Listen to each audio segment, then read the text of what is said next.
lo saca. Claro. Me echamos la culpa a mí. ¿Cómo andan, chicos? ¿Bien? Bueno, yo estoy igual de nerviosa que ustedes porque no me acordaba de usar y tuve que volver a repasarlo. No es fácil.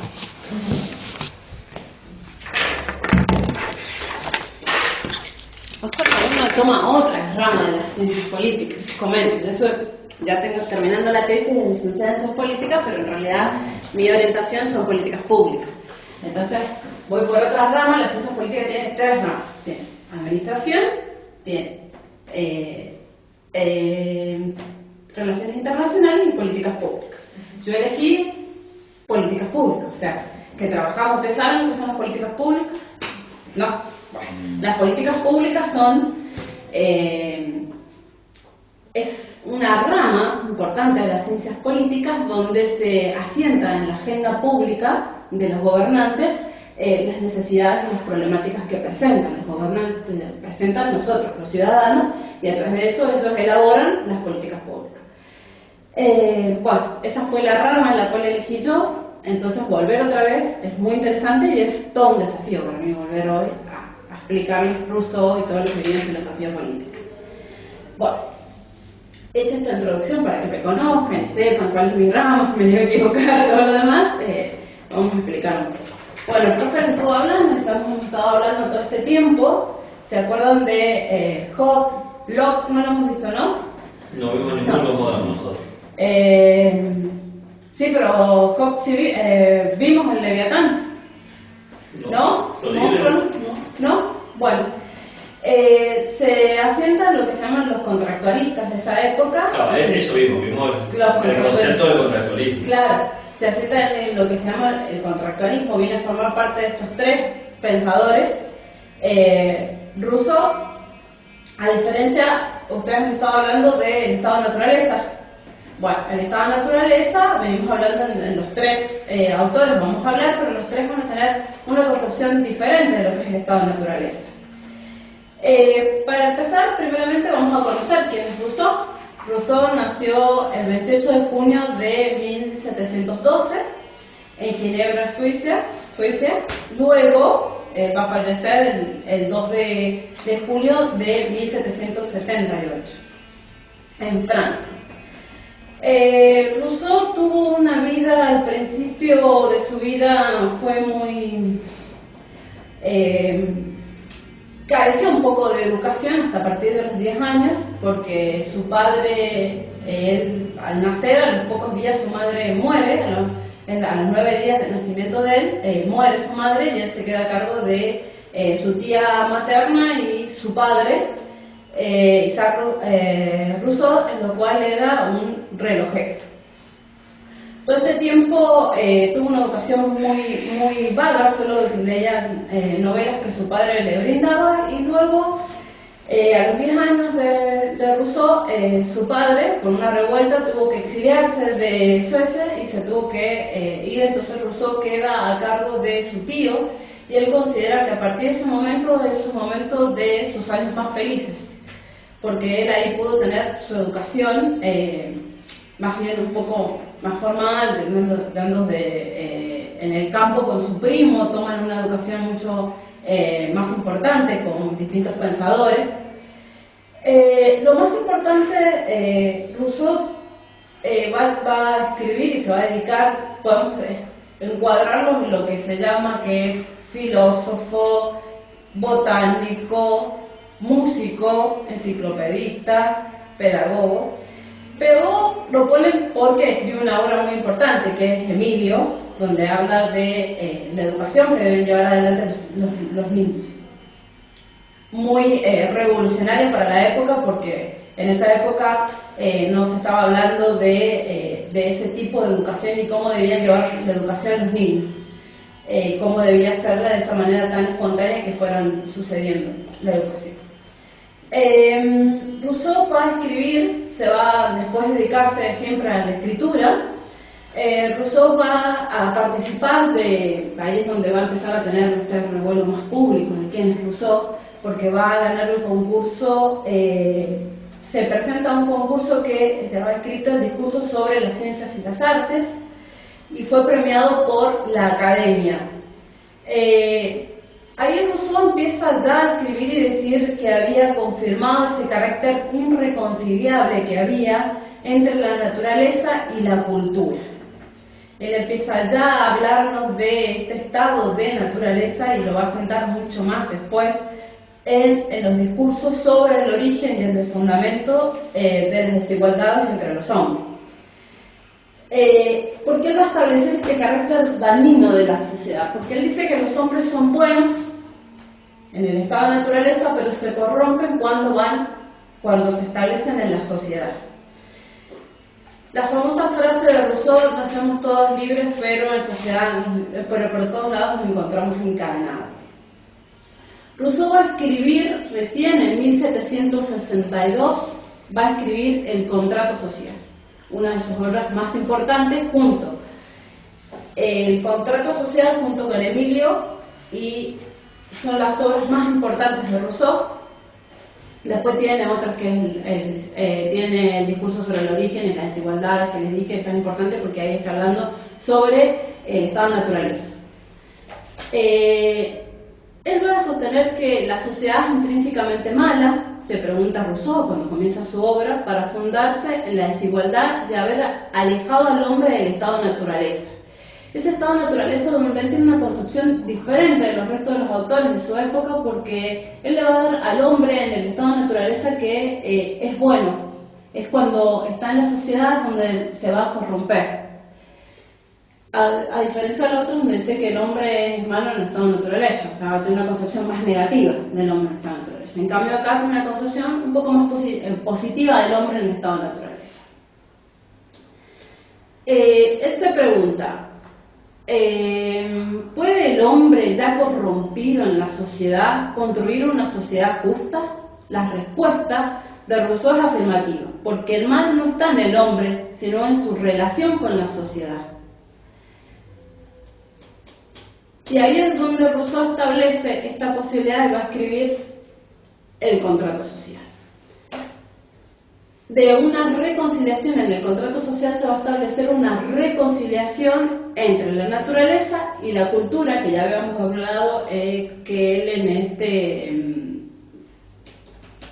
en el libro anterior había hablado de esta irreconciliación, en que no había una reconciliación entre la cultura y la naturaleza. Acaba de decir que sí.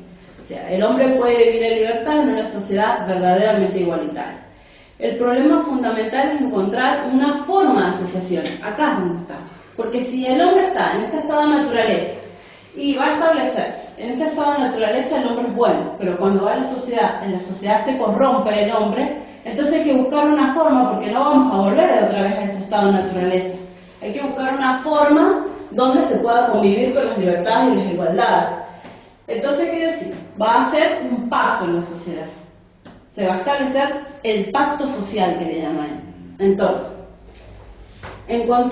se vive preguntando en encontrar una forma de asociación que defiende y proteja con toda la fuerza común proporcionada con las personas y los bienes de cada asociado, por lo cual cada uno, uniéndose todos los demás, asimismo permanezcan tan libres como antes.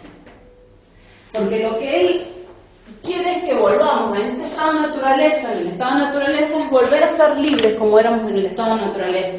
¿Por qué? Porque cuando entramos en la sociedad existe algo, como había explicado el profe, que hablábamos de la propiedad privada. A partir de la propiedad privada empiezan a existir los límites, ¿no es cierto? Entonces, en esa propiedad, en la propiedad privada, a partir de que el hombre dijo, esta parcela es mía, existe un hombre que va a hacer, se va a transformar en egoísta porque está defendiendo esa propiedad de él. Entonces él dice, bueno, vamos a volver en este estado de naturaleza. Nosotros éramos una concepción positiva, teníamos libertad. Esta libertad y teníamos igualdad, todos éramos iguales. Pero ¿qué pasa? A partir de estar en la sociedad, ¿qué pasa? El hombre tiene la propiedad privada, no somos todos iguales, no somos iguales. Existe un egoísmo en defender esa propiedad privada. Entonces dice Rousseau, tenemos que volver a fundar, a hacer una asociación entre todos los particulares que en ese momento está hablando, y eso va a establecer lo que se va a llamar el pacto social, que es esta forma de asociación entre los particulares, pero esta asociación entre los particulares va a hacer pie a lo que se va a llamarle la voluntad general. Es decir, los hombres van a estar en esta asociación,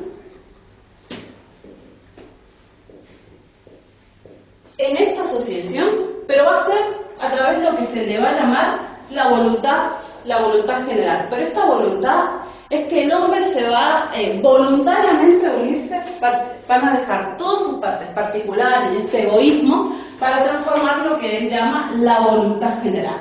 La voluntad general no es la suma de particulares de cada uno de nosotros, no. Vamos a ceder nuestros derechos, pero vamos a conceder nuestras libertades, pero vamos a conceder esos derechos y esas libertades a través de lo que él va a llamar la igualdad general. Porque esta igualdad general lo que quiere es el interés general, el bienestar de toda la comunidad.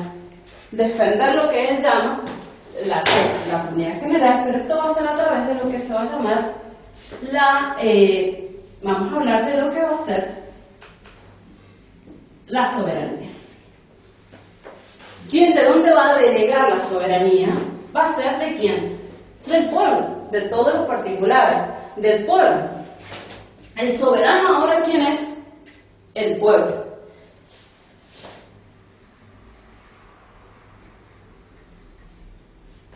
¿Sí? ¿Entienden? ¿Sí quieren? Les explico algo del estado de naturaleza, por ahí puede ser más complicado. Bueno, va a decir Rousseau. Entonces, la solución a este problema va a ser este pacto social. Y este pacto social, que les voy a decir lo que dice Rousseau con respecto a la voluntad. La voluntad general es distinta de las simples voluntades de todos, porque no es una mera totalidad numérica mayoritaria de voluntades particulares y egoístas, que los egoístas se encontraban en esto, en el hombre a partir de que tiene la propiedad privada, es egoísta,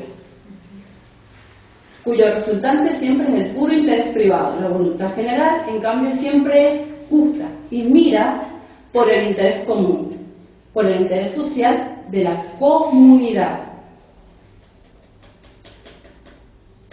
Bueno, a diferencia de todas las monarquías absolutas y de toda forma de poder, en el ejercicio de esta voluntad general, la soberanía reside, como les había dicho, en el pueblo.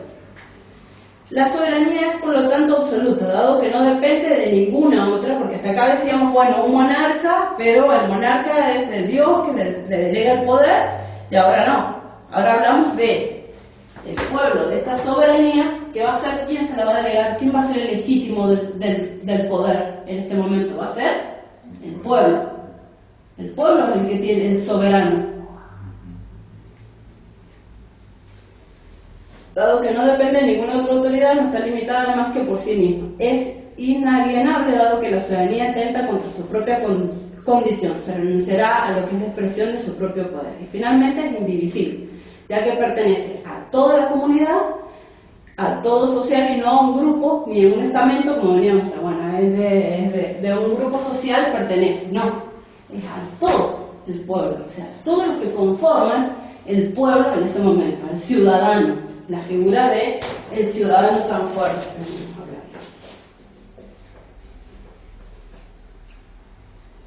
Entonces, tengamos muy claro que esta soberanía, entonces, que habíamos dicho, entonces, absoluta, no depende de nadie, es el pueblo, es el soberano, es indivisible, o sea, que no es indivisible y es inalienable. Entonces, el pueblo es el partícipe. ¿Sí? En el pueblo estaría también los que son dueños de la propiedad privada. Claro, porque ahí vos renunciás voluntariamente a todo esto. Vos sí tenés la propiedad, pero ¿de qué manera vas a renunciar? Renunciás voluntariamente.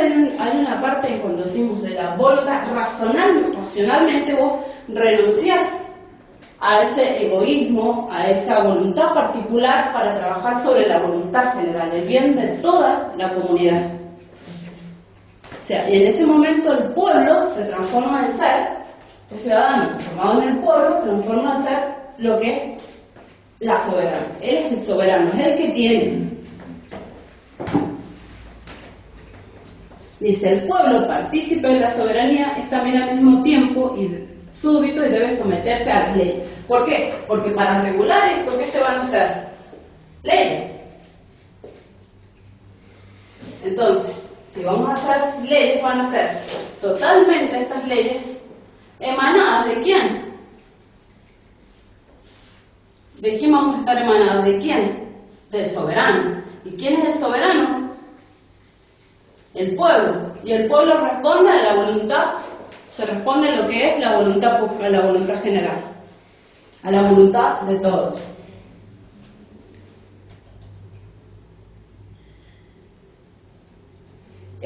Para resolver estas cuestiones en cuanto a las leyes, Rousseau va en sus siguientes capítulos de sus libros, va a hablar sobre quién va a llevar adelante esto y va a ser el legislador, que dice que el legislador es el que inventa, el mecánico que inventa esta máquina de llevar adelante lo que es las leyes.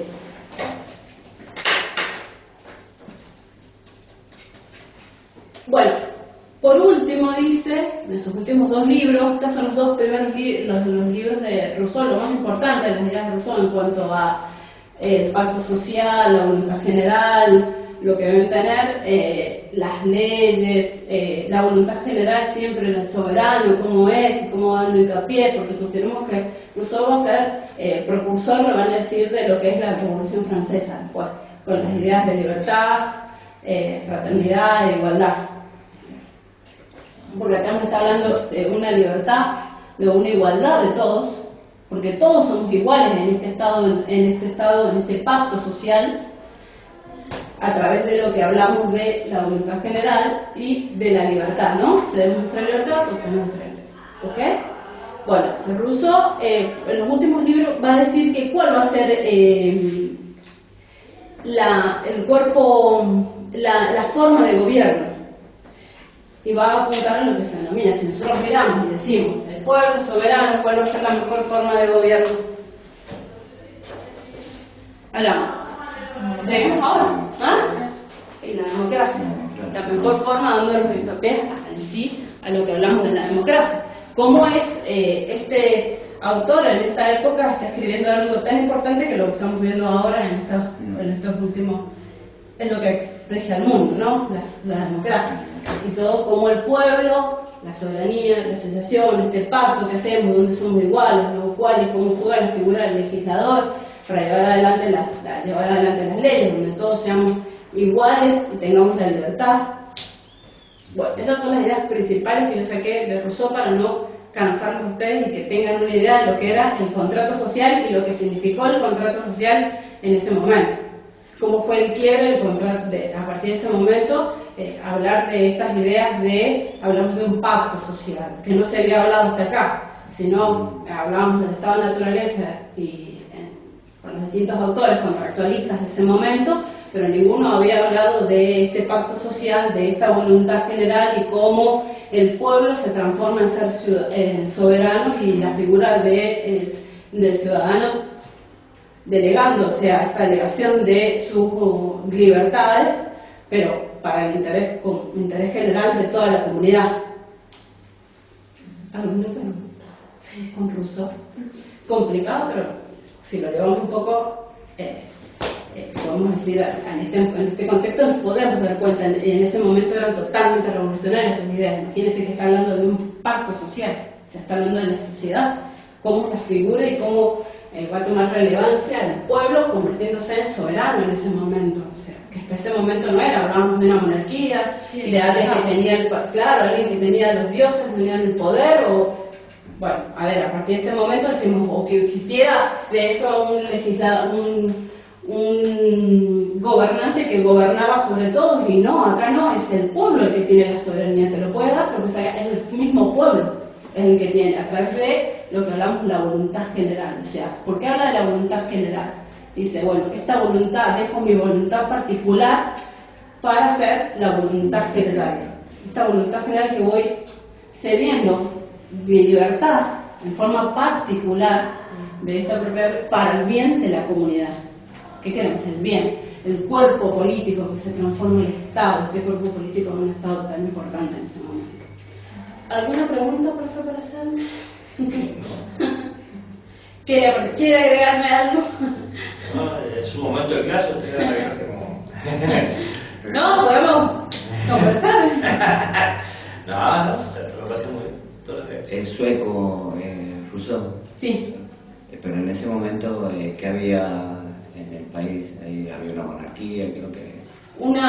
Se estaba gestando, ¿no? Una democracia. Pero operaba con una monarquía, ¿eso? Sí.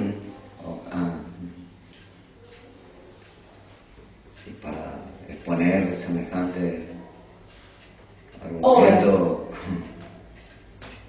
en esa época era muy detonante, ¿verdad? Sí, muy detonante. Aunque la vida de Rousseau, chicos, fue complicada. Él ahora escribe el Emilio, yo siempre, ahora que estuve leyendo lo más, escribe el Emilio y él deja a sus hijos, manda a sus hijos. Escribe una obra muy importante que es Emilio se llama, una obra pedagógica. Hablaba de los hijos, pero no de los suyos. Ajá, hablaba de los demás, cómo debíamos educarlos, cómo debíamos tener hijos, pero sus hijos él los dejaba alerta. Los abandona. Era muy bueno. A lo que yo digo, pero no lo que yo A lo que yo digo, pero no lo que yo hago. Después dicen que en realidad, bueno, él escribe esto en Emilio en cuestión de lo que él hubiese gustado haberle criado. Pero bueno, consideremos que todos nuestros filósofos son extraños en su vida personal. Ah, sí, sí. Sí, la verdad. Bueno, genial.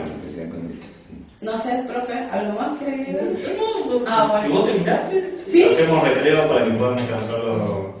Porque yo sé que ustedes no ven incluso, entonces colocarles como mucho más es como, pero por lo menos para que tengan las ideas básicas de lo que fue el contrato social y de lo que sirve, de lo que tengan muy en cuenta siempre el pacto social, todo lo que habíamos hablado con el profe, el estado de naturaleza, ese cambio del estado de naturaleza, una concepción más positiva del estado de naturaleza, cómo se arma el pacto social, la voluntad general, cómo el pueblo empieza a hacer el papel de soberano de las decisiones, o sea, para el bien de la comunidad. Entonces todavía no hablamos del bien particular, que veníamos hablando siempre de, interesante, hablar de un bien común, que es muy común. Ahora lo van a ver más seguido hablar del bien común de la comunidad. O sea, no de la comunidad, sino del Estado. Eso es el conjunto.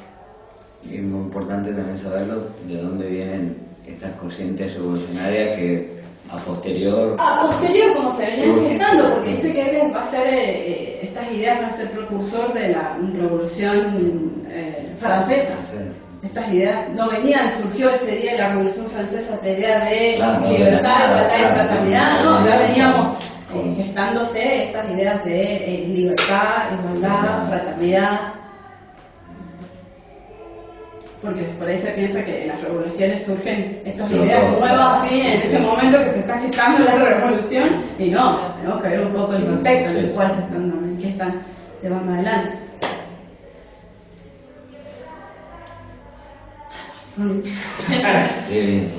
Bueno, muchas gracias. Hacemos un pequeño break de 5 minutos y después continuamos.